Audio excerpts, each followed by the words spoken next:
totally devoid of time. You understand?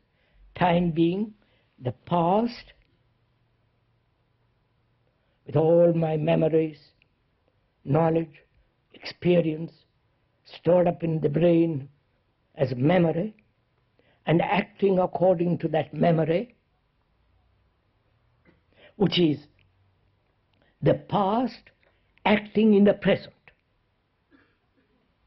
or the past which has had so many experiences, so many failures, so many anxieties, fears, sorrow, projects something in the future as ideological, what should be, how happy it would be, and act according to that, which again is non-action. Right? At least let's meet together intellectually even.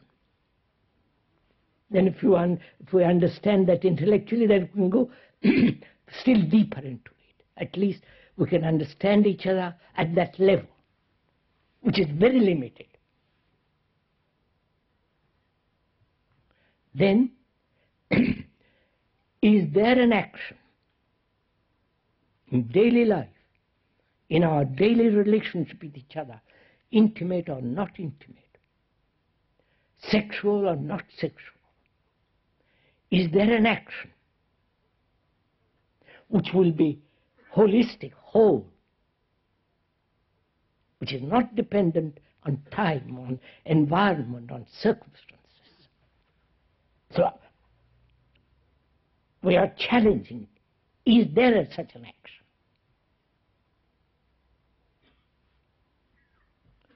Or we only know action based on the past or on the future. We don't know any other action. And we accept such action. It's much more convenient, more comfortable, easy to accept such action. So we are challenging each other to find out if it is possible to live a life of correct action which is not dependent on environment, on circumstances, on the past or on the future. You understand, this most difficult thing to find out.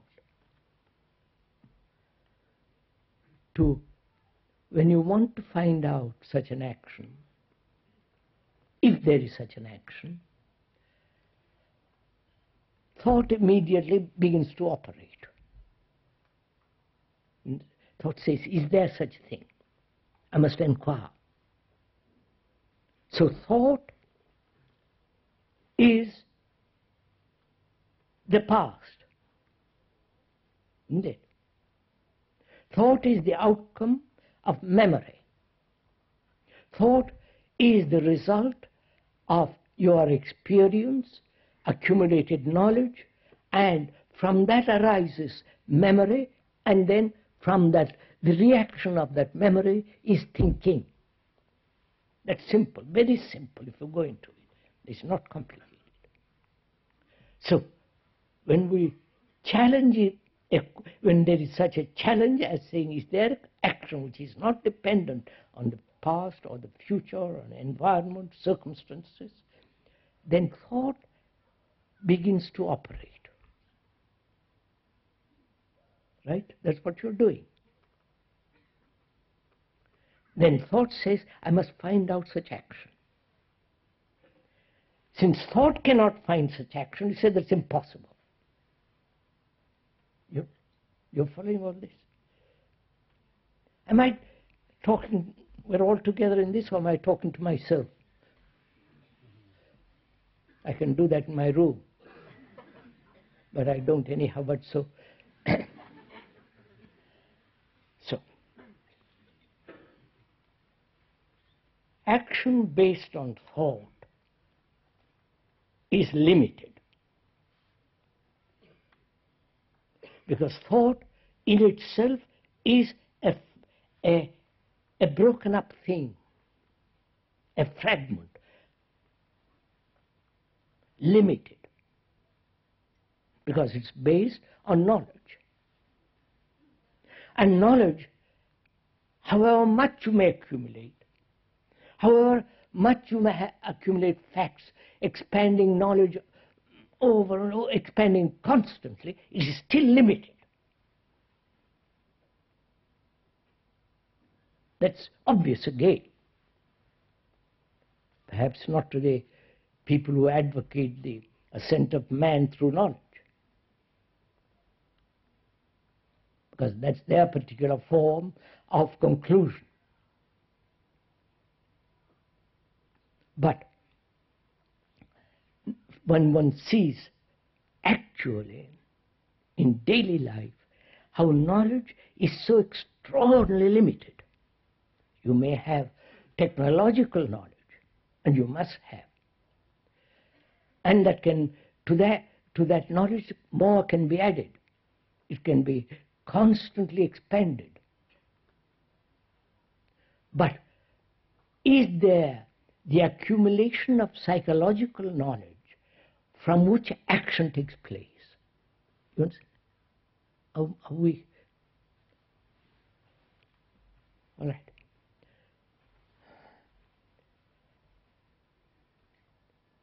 One has accumulated knowledge psychologically. I've been hurt many years ago as a boy or a girl. I've been hurt. And that hurt has become my knowledge. It is there, inside my skin. And I act according to that knowledge, which is I resist. I isolate myself in order not to be hurt more. And so there's constant division between me and another to prevent being further hurt. This is common fact again. So I act according to that knowledge. I may see the irrationality of it. I may go to psychologists. I may go all kinds of things about it. But the wound is still there. And that wound is responding all the time. So I'm acting according to a past incident. Whether that past incident is pleasurable or painful is irrelevant. But it is the past event, which is my knowledge. I've had a lovely afternoon, that becomes my knowledge. I'm going to have a marvelous day tomorrow. And again, you follow, this whole process is based on the accumulative process of experience, desire, and pleasure. So, is there an action which is totally independent of all this? You understand my question? To inquire into that,